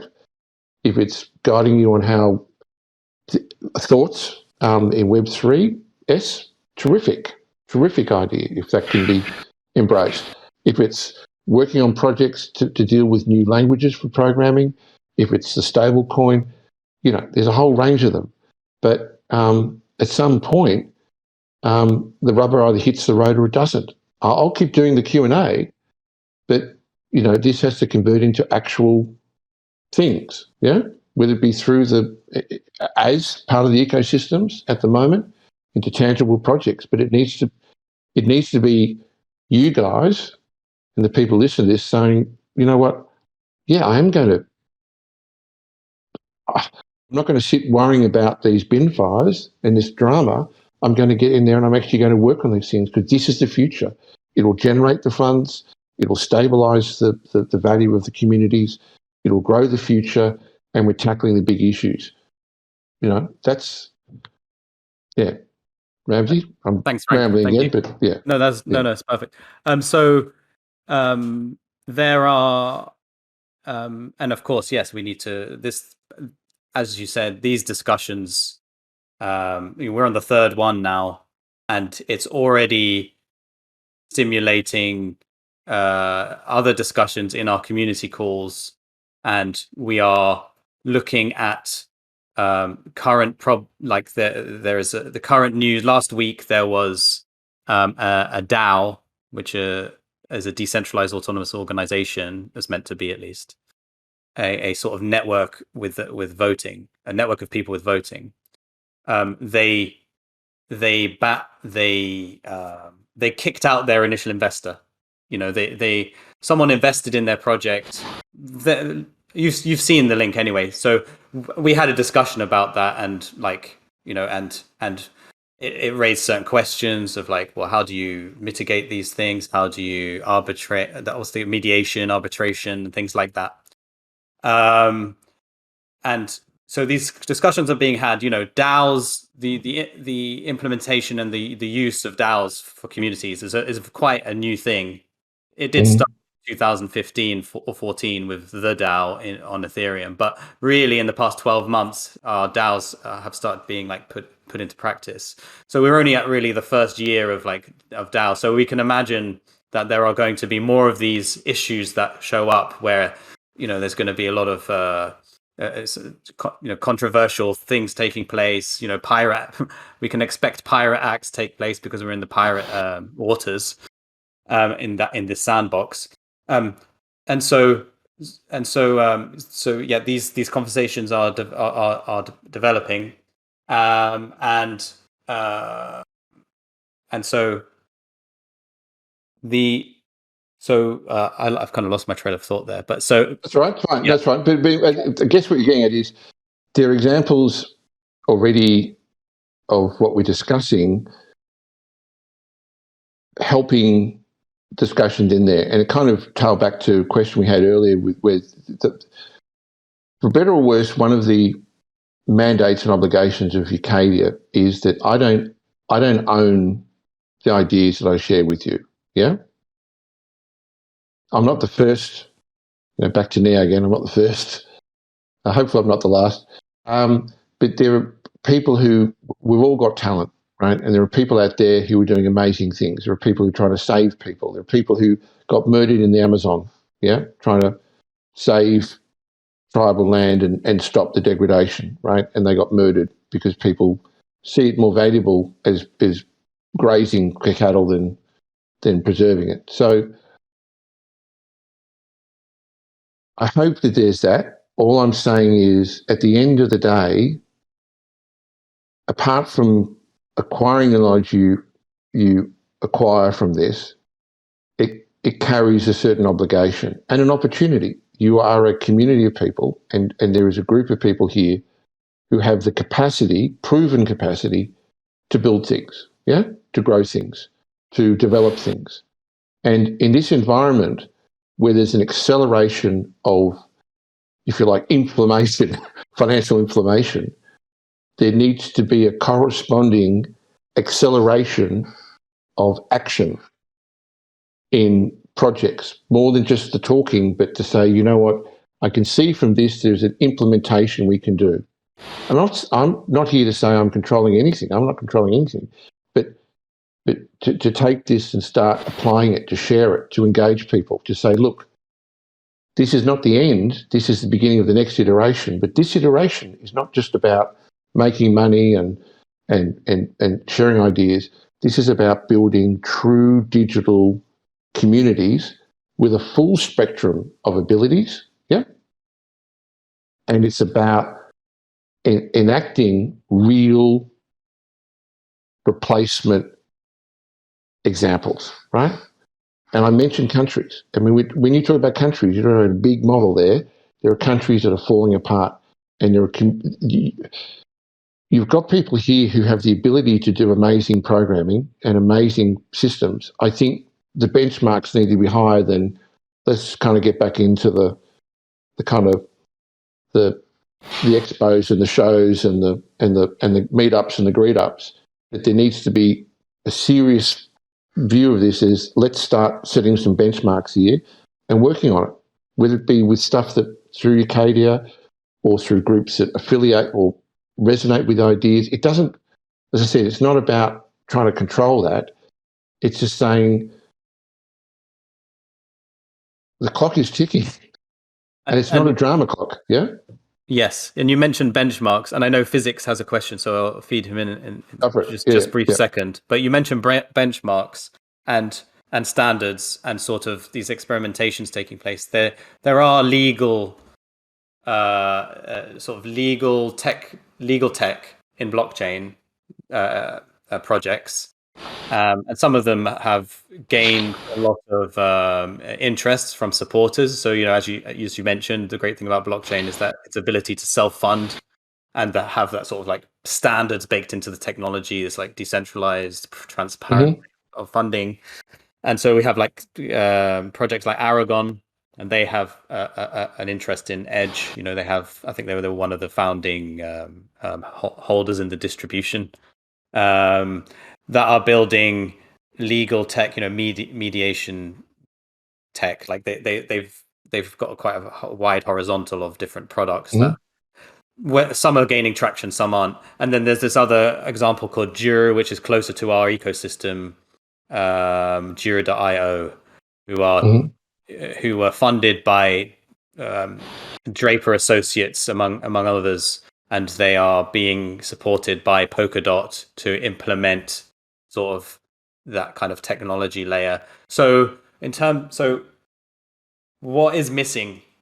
What is missing from that, from a sort of that legal tech? What else is needed, or are they approaching it the same way? The one good thing is that people are interested, because you have support. People are supported, but yeah. Well, I think I don't want to poo-poo. If people experiment with ideas, that's cool. But the thing I think I would say is, better contract management is definitely an opportunity. Whether you call it an arbitration is another one, which is another positive to do. But these are, again, potentially single source solutions. And I understand with blockchain that there is that natural tendency to kind of look for a solution, add it to the technology, and then open it up to the broader community. So you're starting to aggregate, if you like, specialties together. I get that's the theory. The only thing I'd say about law, only thing, I've been speaking for 2 hours.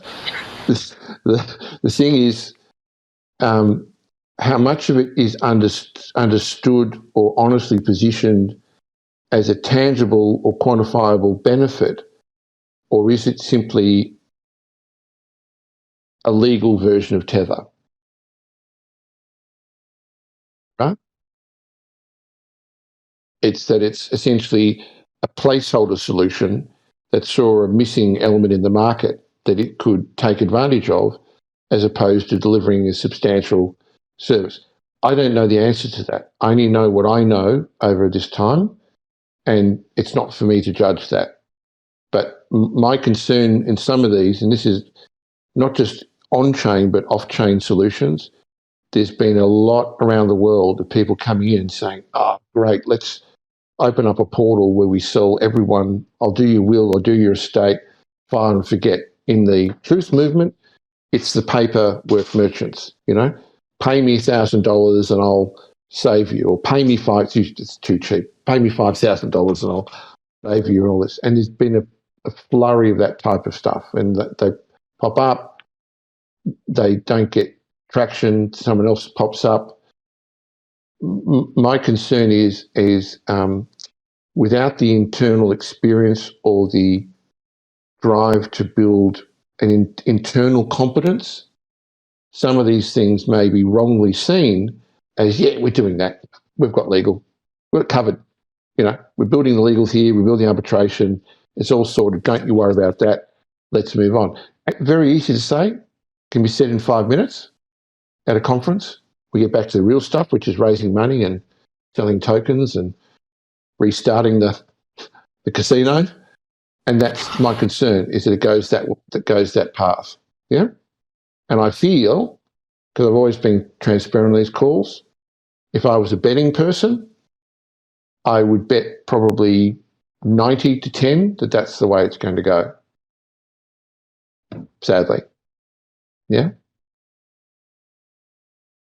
Right. So in terms of, you mentioned, let physics have a question. Sorry, because I just jumped in. I was just going to make a comment. I mean, based on my listening to Frank and for a few years now, and reading Pactum de Singularis Calum and following the talk shoes on Ucadia. I mean, there's a lot of technicalities there that Frank has invested time in, and in terms of getting out of the backyard, so to speak, I think that, I mean, there's a lot that Frank has already there that we could begin to try to find ways to implement.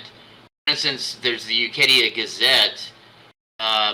Perhaps there's a way of creating a token or something that encode, derived from the 18-digit, or just we should think about perhaps the value there and how that is kind of unmatched, even from the best attorneys or any of these other people may have.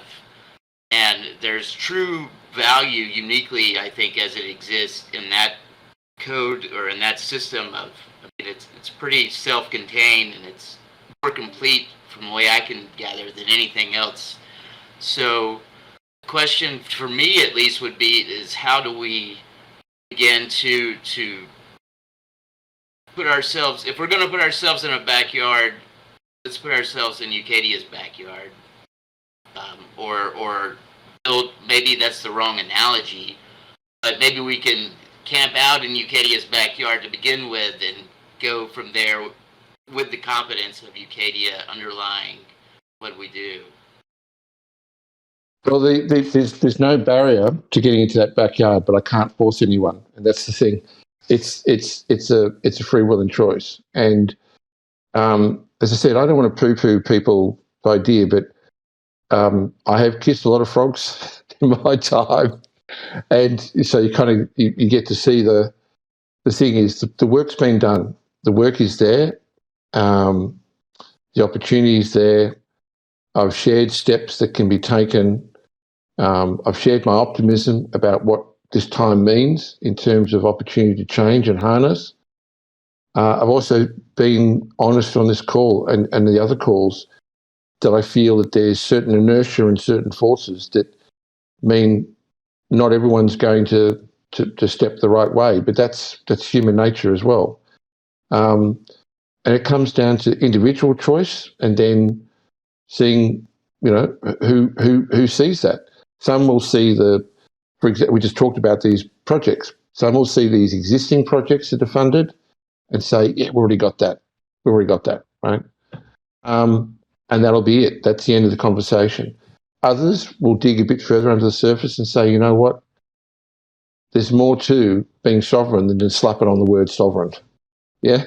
There's more to competence than buying the books and having them on the shelf. And they'll get that, and they'll move. For those that do want to move, I've got a list of projects that we're working on. Ucadia's got its own kind of portal development, being part of the relaunch of all the material. Positive Law is coming out over the next 2 to 3 weeks. The Law Explained series will come on top of that. And Ramsey knows this. I've expressed strong desire to cooperate with projects that look at experimentation on blockchain applications of Ucadia elements. So they're all there.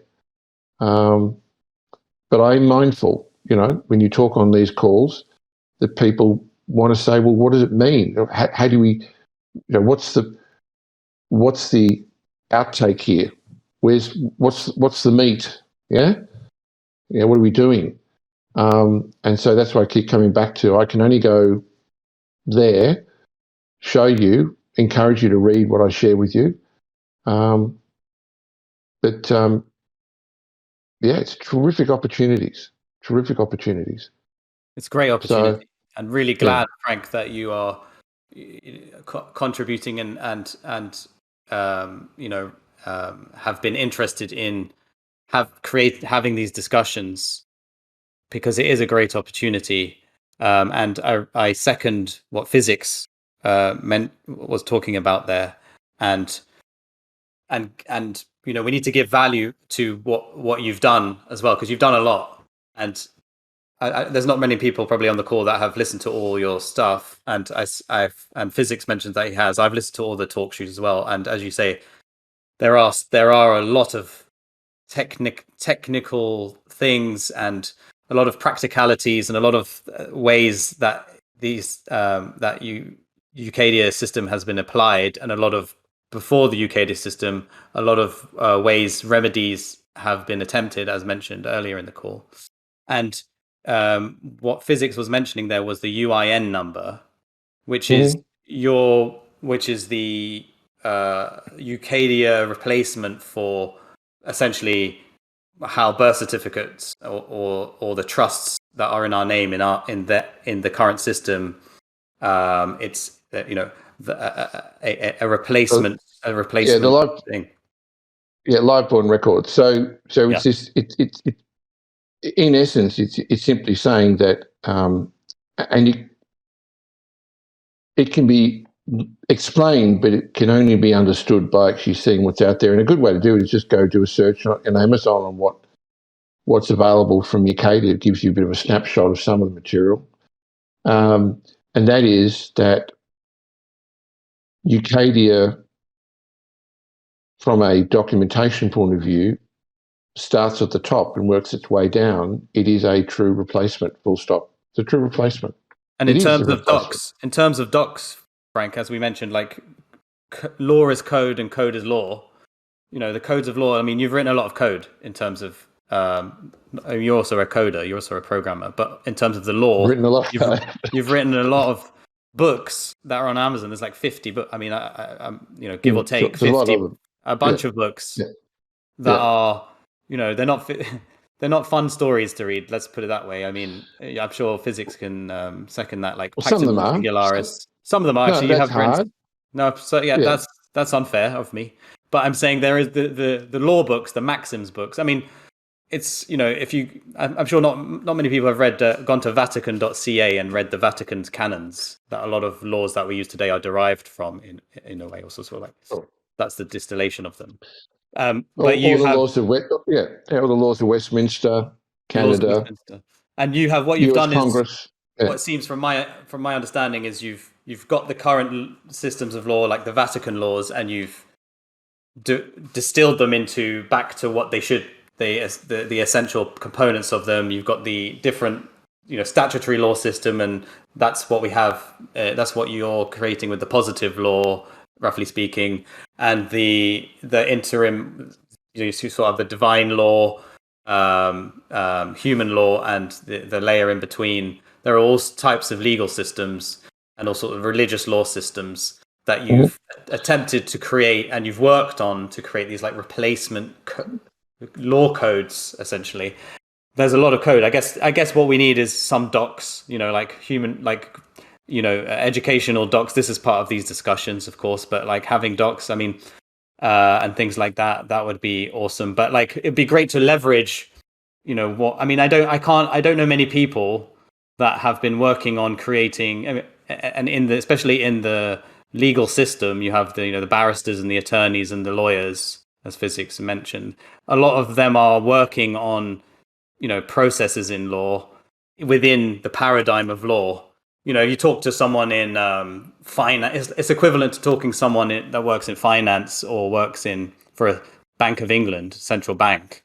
Talking to them about crypto, they have they'll laugh at it. Like, really, it's like it's the same thing. So there's not many people that have sort of that kind of deep insight in law, the experience in applying it, and also the balls to like sort of create a new replacement system. So it would be great to leverage that, and we're attempting. To be transparent, my interest is to try and leverage what Ucadia has done since before blockchain, and apply blockchain to it. That I've been quite clear about that, and speaking to that's why Frank and I have been having these sort of discussions, because we have that kind of I have sort of value to provide in the conversation, if you will, in that regard. I mean, even, and maybe this is a way, if there's no more questions, maybe a way of kind of wrapping it up for tonight is I think people do need to go and see what Ucadia is, because on these calls, I'm not here to be heavy-handed or, you know what I mean. I'm not here to sort of dress up in robes and whatever.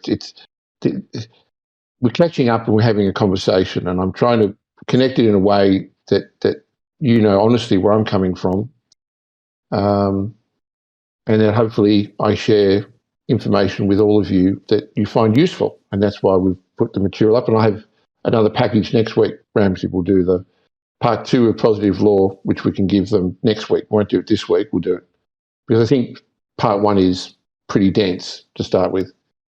But if you do go and have a look at what Ucadia is, it's worth keeping in mind the significance of what you're seeing. Pactum de singularis caelum is extraordinary.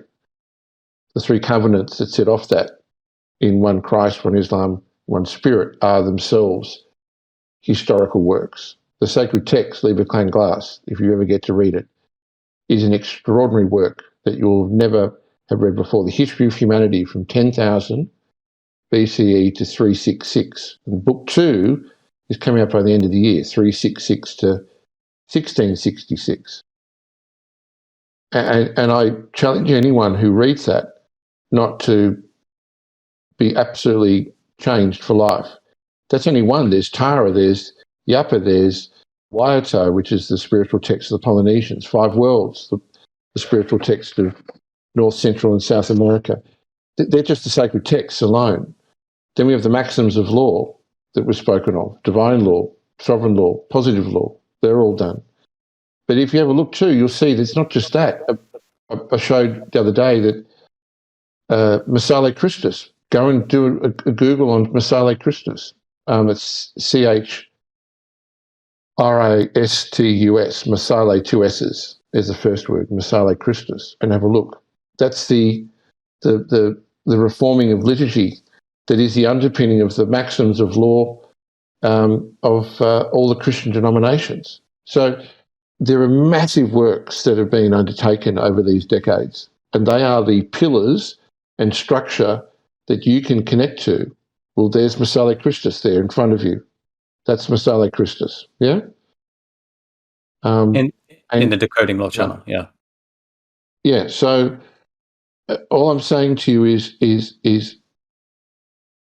please go and have a look of your own accord to understand truly what Ucadia is and what has been done, because I have studied history for a long, long, long time, and I can't think of another body of work that has ever come as a cohesive whole, ever, in such a manner. And it's come at a time and an opportunity like this. I hope that everyone has a chance to review that and see that, because it really does underline how exciting it is when you realise what has already been done as an open source model to actually replace these systems that you are all more than able to massively contribute to and do. So look, yeah. I appreciate that, Ray. I really appreciate it. I was there. I'm sorry, some of my answers tonight might have been a bit long. I loved the questions that were asked. I hope there's more questions next time. You can always ask questions through to Ramsey. I will have another section next week to show you. And I really, really appreciate the opportunity to talk to all of you and answer questions. Yeah. Yes, thanks, Frank. Would you like to wrap up? I'd just like to make the final comment of sure. It took me a while to understand that the replacement system is the best way to go, because when I came into it, I wanted to know what gives the current system authority, how does the judge function, who is the most powerful person in the courtroom, why, what are consent-based system? Is it really a consent-based system? Is it really a voluntary system? And what does that mean? How do we change the authority? It's a sort of, and so it did take a while to realize what it is that you were doing, and the necessity of redesigning the system from its base principles and creating replacement law systems. Today, to these, the current systems of law we have today is they got 100 million. There's, the statutory law in the United States, or common law, or statutory law in the United Kingdom. There's tens of millions of these rules, right? These statutes and acts, and it's. I guess the question there is, for many, is like, well, what's wrong with that? And is that actually law? I guess the thing is, it's like we don't have a clear. We only have one example of these types of systems, or we have had. So it's hard to get a. Well, let's do this. Let's do this, because I think, again, I started with answering a question at the very beginning tonight, and I gave three things. The first was to ask yourself whether you actually want to be part of a positive change, or you just want to go back to eating steak and drinking nice wine. Yeah. Second was learning, and the third was what you implement. And on the learning, I said that the most powerful thing that you can start with is what I've already given you, which is go and read Title 1 of Positive Law. It encapsulates absolutely everything we've been discussing in the first three of this series. It does, because I wrote it for that. I wrote it in order for everyone to have a baseline to start with, which is what you're talking about, Ramsey, a baseline. Yes. So please, you've given it, you've shared it. Please take the time and read it. Please read it. I can't force you to read it, but if you read that, you will have a baseline. And once you have a baseline, then we can talk more. Yeah, we can talk about other things. Until you have a baseline, you don't know really who I am or what this is or any of this. You're kind of hearing stuff and you go, yeah, he's interesting. He's a bit, I don't know, he's Australian, and heard a guy over there and he's got a bit. You don't know. If you don't know, you don't know. And that's the problem. So I know I interrupt again. You were trying to wrap it up, but just please read Title 1 in the documents that you put up for people to have a look at. Yeah? Yes, thank you. Yeah, and you wrapped it up better than I have. And yeah, so thanks again for that, Frank. Thanks for everyone who's contributed on this call. Thanks, Physics, for showing up with the video there. Rich mentioned a legal version of Tether. He's quoting you, and we'll talk next week. All right. Okay. That's okay with everyone. Right. Thank you. Okay. Bye-bye. See you guys. Bye. Bye.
What are your thoughts, Shanka?